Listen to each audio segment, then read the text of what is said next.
Well,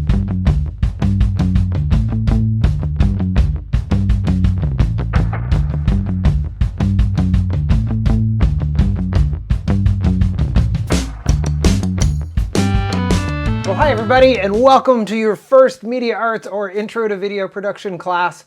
So I'm really excited for some of the things that we're going to be doing this semester. Hopefully you had a chance to see the video that I posted last week, which is the Meet Mr. Oliver video, where you learn a little bit about me and you learn about some cool things that you're going to do for this class. There was also a survey you needed to fill out. So please stop the video right here if you haven't seen it yet. Go watch that last week's video so you can learn those things. Today we're going to jump right into our first lesson because there's a lot to do in our classes.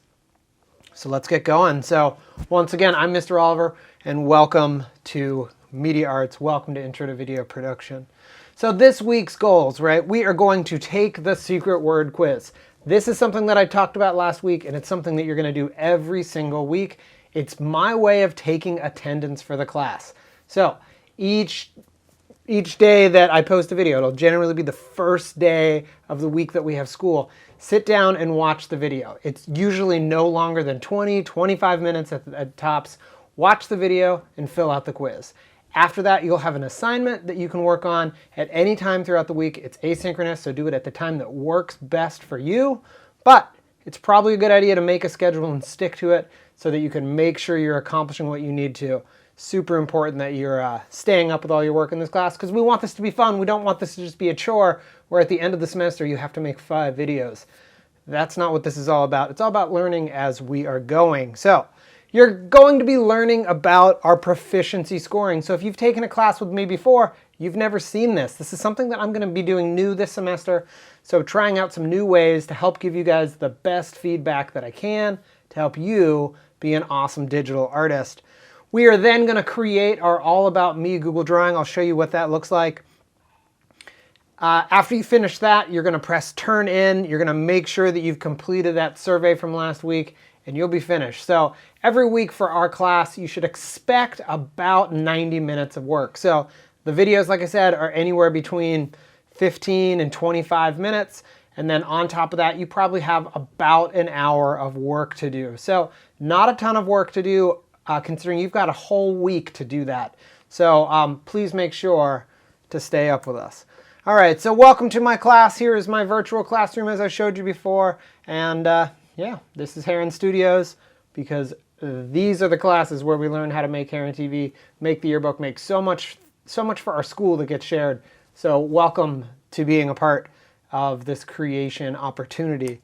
All right, so we talked about what media arts was last week. It is all about photography and presentation and video work and graphic design, computer skills, and editing. So in both intro to video production and in media arts, we're going to be covering lots of these things, just a little bit more in depth in our intro to video class, because anyone in intro to video should have already taken media arts, and we're going to be building on those skills that you already had. But our first couple weeks will be exactly the same, so you're in the right place. Don't worry. All right. So we talked about supplies last week. All you really need is your Chromebook. If you have a camera, that can be a great tool to help you. For the first couple weeks, all you're going to need is a way to access your Google Drive with a Chromebook or with a computer. So one of those ways is going to be great. So for our first lesson, you won't be taking any pictures. You will be creating a Google drawing, and then you're going to use that drawing and other things. So really a Chromebook or a laptop is all you need for that. Even when we get into video next week, you're still not going to need a camera. Believe it or not, you can access everything you need to just from your Chromebook or computer. All right, let's talk about how you're going to get graded in this class. So, like I mentioned earlier, each week you're going to need to take a secret word quiz to show that you watched the video. So I try and make these entertaining. Somewhere in the middle of the video, I put in the secret word, I talk about the secret word, I put it in big, bold font. You can't miss the secret word if you watch the video. I say it enough that you probably remember it, but if it helps, go ahead and just write it down, and then as soon as you finish watching the video, take the quiz showing that you know the word. I know when you haven't watched the video because I can see in your work that you haven't demonstrated the things we're talking about, but I want to see that you have taken the quiz, so that I know that you've watched this instruction. This is the only way we're able to meet as a class. So it is so important that you're watching our videos. I also have them on YouTube, so I know exactly how many views I get. And when I have less views than students, I know that things aren't working out well. So essentially half of your score in this class is just watching the video and checking off the box saying you know what that word is. In addition to that, you will be assessed on a 5-point scale for any assignment that I have you turn in. Now, I won't have you turn something in every week, but whenever I do, it will be a 5-point assessment. Now, the way that that works is, well, I'm going to get into that in just a second. Now, let's talk about grading. You don't get letter grades in this class. So you might look in the grade book and see, oh wow, I have a 98%, I have an A in this class. No, you don't have an A, you have a pass, right? The same as if you have a 60%, you have a pass. Because this is not dependent on letter grades. This is about, are you learning what you need to be learning in order to earn a pass for the class? If you earn less than a 60%, which all of you should be able to earn more than a 60%, if you earn less than a 60%, you'll receive a no grade. So, really important that you guys understand that right away. If you do every single weekly quiz as they come along, right away, that will make your grade a 50%. Then, when we look at our individual assignments, it's not about earning a letter grade, it's about getting a score that relates to your proficiency on that assignment. So, let's get into talking about the proficiency scale for media arts and intro to video production. Now, instead of being a complicated rubric, I just tried to make it real basic for you to understand. So let's look at a 5 for this class. So wow, you have done an incredible job that shows you not only know your stuff, but you have hit it out of the park, and I can't think of any areas of improvement. So this is something where my mind is blown. I want to show the world immediately, and I see this every once in a while from students. So if you really hit it out of the park, and I am learning from you, and I mean, not that I'm not going to learn from you in a lot of different ways, but if you have that one-of-a-kind assignment that is so great, so wonderful, then I would give you a 5-point. Now, don't expect a 5-point on a regular basis. It would be pretty rare to always do an amazing, incredible job, because that shows we don't really have much to learn, and I think we all have a lot to learn, myself included. When you get a 4 on an assignment, that is a great job. You should be proud of a 4. Please do not look at your 4s and saying, wait, 4 is 80%, therefore I got a B on this assignment. Mr. Oliver, why do I have a B? You don't have a B in this class. You have a 4 on an assignment, which is spectacular. You did a great job. That is what we would call A work, and you're demonstrating the techniques well. You have a quality project that doesn't need any revisions unless you really, really, really wanted it to shine. And with just a few minor adjustments, it would be exemplary. So you're all welcome, if you ever get a 4 on an assignment, to try and go for a 5. I am all in support of you working hard to just do incredible, perfect work. But perfection is something that we should strive towards, but not be concerned if we don't achieve, right? Because nobody's perfect. We've heard that expression a million times. All right, now let's look at a 3. A 3 means you are almost there, right? It looks like you did all the requirements, and with a little more attention to detail, you could make this great. A lot of times, students just kind of do the bare minimum and hand things in. If you do the bare minimum in this class, you're going to be earning 3s on your projects. So a 3 means you might want to take a little closer look at it, maybe make a few minor revisions, maybe sometimes a few major revisions, but then you'll be better off. All right, a 2 means you have made some critical errors, right? You probably got way off track. You possibly did a few things okay, but you might not be fully complete. It might be done carelessly, and you should probably go back to the instructional video and make sure that you're on track, right?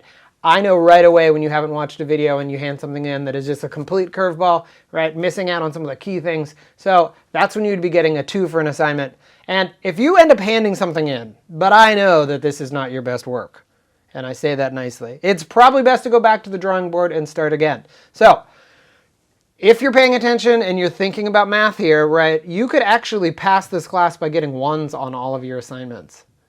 But that would be a very, very boring and painful way to have this class. Don't be concerned about your letter grade for this class Worry about learning some cool things, worry about making some awesome creations, and we're gonna have a lot of fun. Now, if you find yourself with less than a 4 on any of these assignments, please come to office hours and I'll try and get you back on track. It is easiest if I can just talk to you about your work as opposed to writing down feedback and then having you try again. Just come to office hours. That's what it's there for. School was meant to have teachers help you with things. And if you're already earning 4s and 5s without my help, that's great. That means you're getting a lot out of my instruction. But I want to give you feedback. I want to help you. I want to learn with you. So come to office hours if you ever need to improve your scores on any of these assignments. Or come anyways, right? It's fun. What else are we doing between 1:30 and 2:20?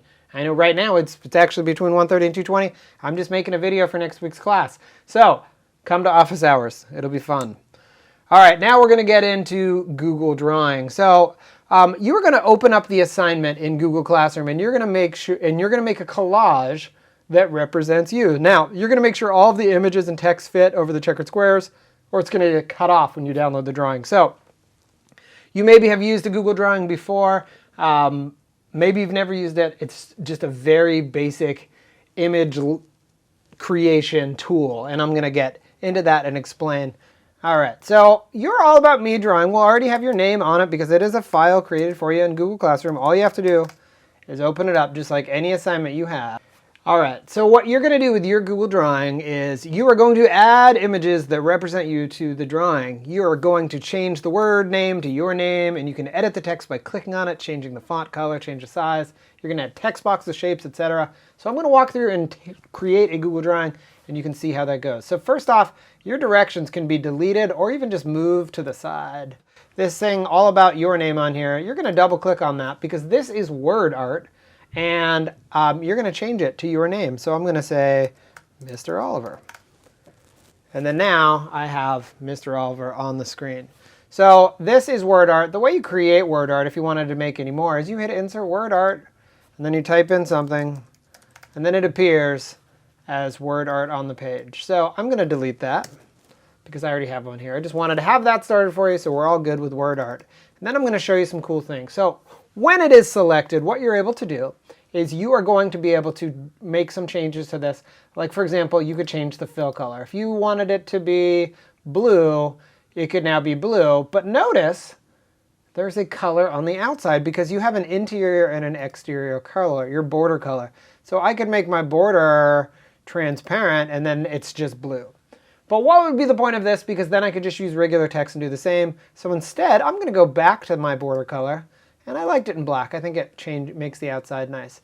So what I'm going to do is I'm going to do all sorts of changes to this. And the first thing I might do is change the font. Maybe I'll put it in impact. I think that looks kind of cool. And then I can now resize this as a shape. So when you make a traditional text box in any document or slide, you have to just go into your font and change the number, right? So instead of doing that, I can actually just make it bigger by dragging on it. So watch, if I hold down Shift and click on a corner, I can just grow the entire title and my font hasn't been distorted. So that's the first thing that I wanted to show you about this program is you can resize objects by holding down Shift as you select on a corner, and you can make it big or small or whatever you like, and it's not going to change the dimensions. If you just start dragging, all of a sudden you have lost your font because it is completely tweaked. Now, that might be okay if you wanted it to look like that. I think it looks fine right now. But I wanted to show you that, and then I'm going to undo, which is Control and Z on a Chromebook or Command and Z on a Mac, so I can get back to how my font was supposed to look. So that's the first thing that I want to do is I'm going to put my name on there. So what I'm going to do is I'm going to make a background for the slide, and one easy way to make a background is if you hold down Control and click anywhere on the checkers where there is not an object. See how my cursor changes from an arrow to that four-way arrow. When it's just at a traditional arrow and I hold down Control and click on it, Command and click if it's on a Mac, actually no, Control and click, I'm then able to change my background. So I could change this color to anything I wanted. I could make it a gray background, and now I have a new background. That's one way to make a background. You can also, when you do that, you can change your background to gradient type things. Maybe a gradient gray looks a little bit better. So that's one way to create a background There's some other cool ways to make backgrounds too, and one thing you can do is you can use an image as a background, and I will show you how you can do this. You don't even have to select it as a background, you're just going to layer it. So you're going to use your insert function, and you're going to hit insert image, and now you're going to hit insert, we're going to search the web, okay? And now a search bar comes up, and I could search for something. So if I want to put Mount Hood on my drawing, right? I like to snowboard. Hopefully we got some snow by the time you saw this video. I'm making this video on Thursday, and we're just waiting for the snow to come down. So hopefully we've had lots of snow by now. And here it is Tuesday, and you've been playing in it all weekend long. All right, so I'm going to search for Mount Hood. And when I do, all sorts of images come up. I'm going to take a picture, and I'm going to drag it from here onto my slide. Unable to create. So that's a bummer. Sometimes it says that. Let's try this picture from Trillium Lake. Does that one work? Yes, it does. All right, is that Trillium Lake? I'm not 100% sure. But what I'm going to do is I'm going to resize this picture. And this time when I resize it, I'm going to resize it by using Shift again so that I don't lose the dimensions of Mount Hood. And I'm going to make it pretty big, okay?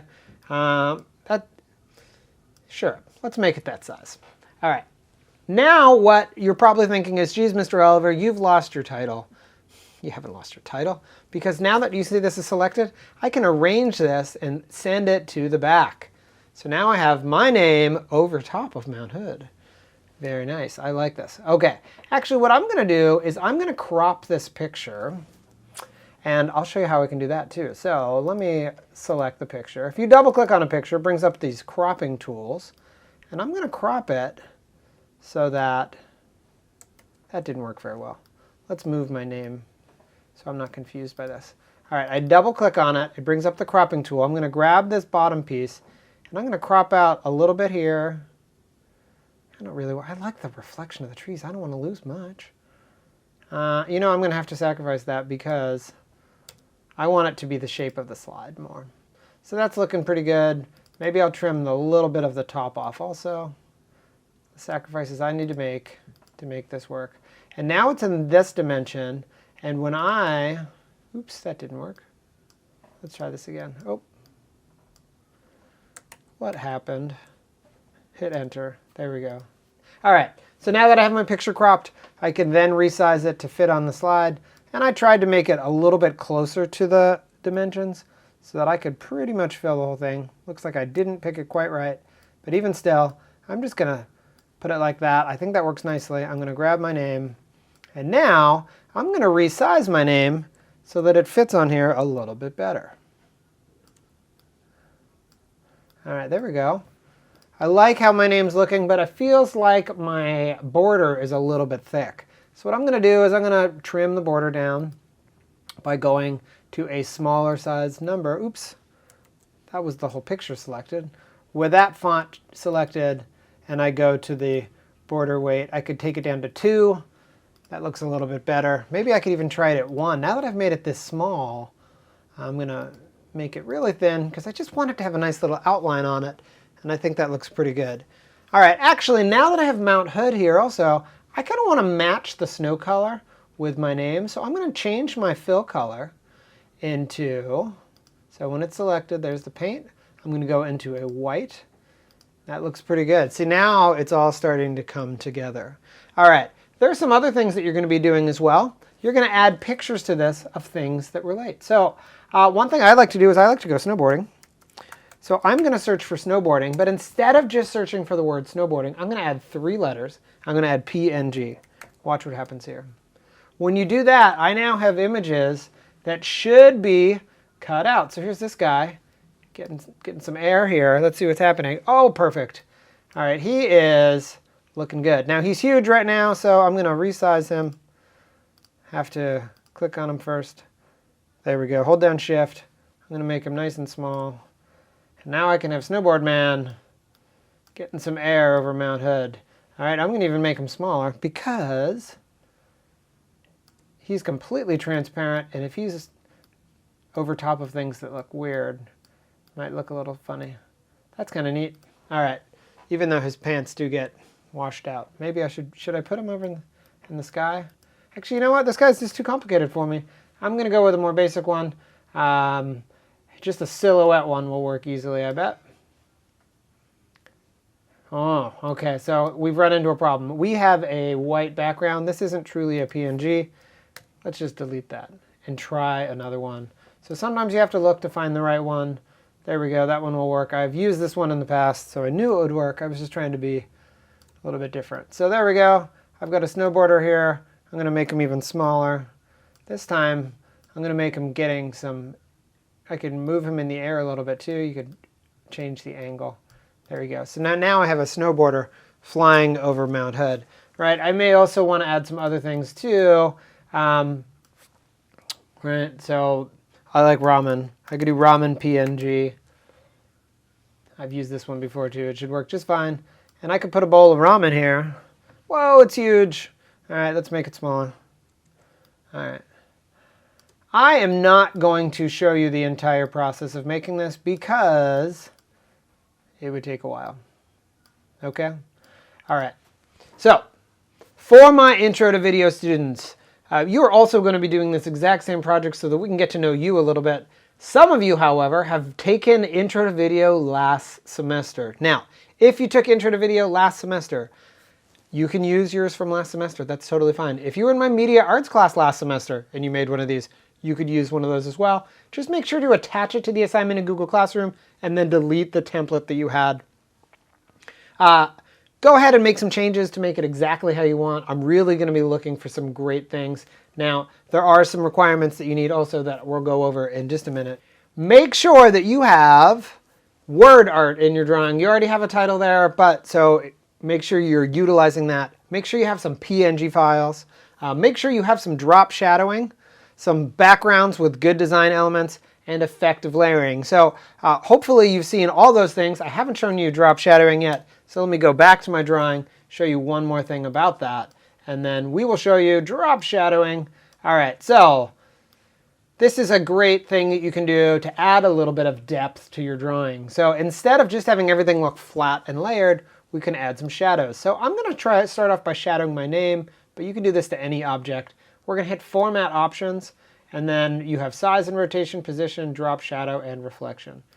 Adding a drop shadow just right away makes a very subtle way of creating some depth. So I'm going to change the distance on here so that it's just barely to my name. And then I'm going to picture, where do you think the sun's coming from in this shot? Feels to me like it's off to the side of my ramen shining in my name. So I'm going to change the angle of the shadow so that it's kind of going back towards Mount Hood and everything kind of feels like the shadow matches. In fact, you can see this shadow on a tree here. So you want to kind of match shadows to make it look real. I could do the same thing if I wanted as well to the snowboarder, to my ramen.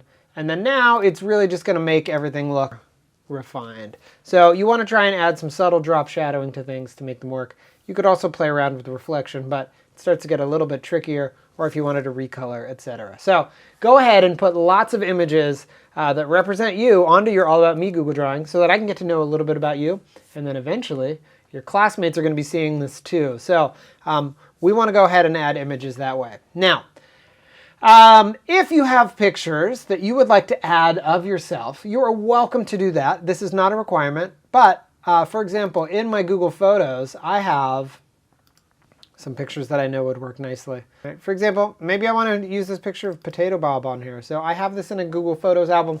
We'll be getting to the Google Photos later. I could download it to my computer.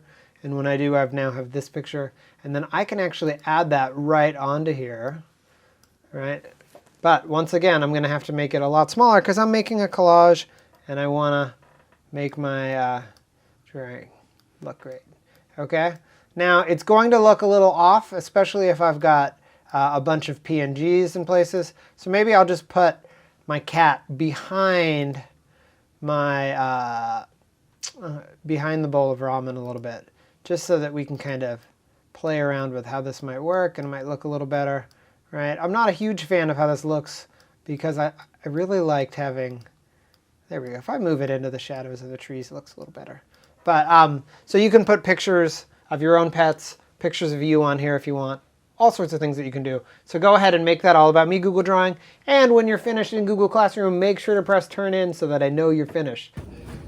Hey everybody, I want to stop the video for a minute and tell you this week's secret word. You guessed it, it's snow day. Not the same when school's not canceled, but it's still fun. So I hope you got out and played in the snow, hope you enjoyed it, and hope you're enjoying this video. So don't forget to put that word on, the secret word on the quiz. That's right, it is snow day. Yes. The next day. Okay, well, it's the next day. I thought a lot about my Google Drawing that I was working on, and I wanted to add some cool pictures of my pets and my kids and myself, but I wanted to remove the background. And there's a website called remove.bg that you can use to do that. So let me demonstrate. So you're just going to drag the picture, and it is going to remove the background for you. Now, in order to get the picture in high quality, you have to sign up for an account. But we don't need high quality for this because they're going to be really small. So all you have to do is hit download, goes to your downloads bar, and then you're able to add that to your Google Drawing. So take a look at how my slides turned out. So I think the drawing ended up looking pretty nice with all of my own personal PNGs, and they're all layered. So give remove.bg a shot and see if you can make some of your own PNGs. Not required, you can just use the stock ones, but just wanted to share that with you. So that is how you make a Google Drawing. Don't worry about downloading it. We're going to do that next week. This week was just about making your drawing, playing around with it, all of those things that we talked about, and making it look pretty special. Now that you're finished, make sure you filled out that secret word. You saw that secret word, so put it on the quiz. Easy way to get 5 points. You will have 100% right off the bat. You'll be on your way to earning a pass for this class.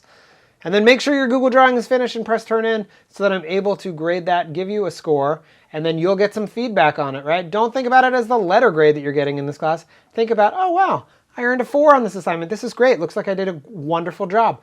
Ooh, I got a 3 or a 2. Maybe I didn't put everything on here that I'm going to need to know how to do. So very important that you are using the feedback that I give you to help you be more successful in the class. All right, so that's it. Have a great week, guys. I know this video maybe went a little bit long, but we had a lot to cover talking about grading and how to do a Google Drawing. So that's it. Never stop creating, and I'll see you in the next video.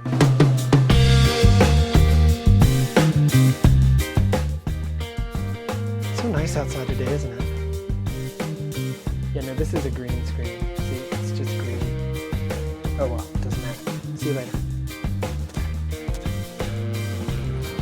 Who doesn't love a good snow day? That's what I'm talking about.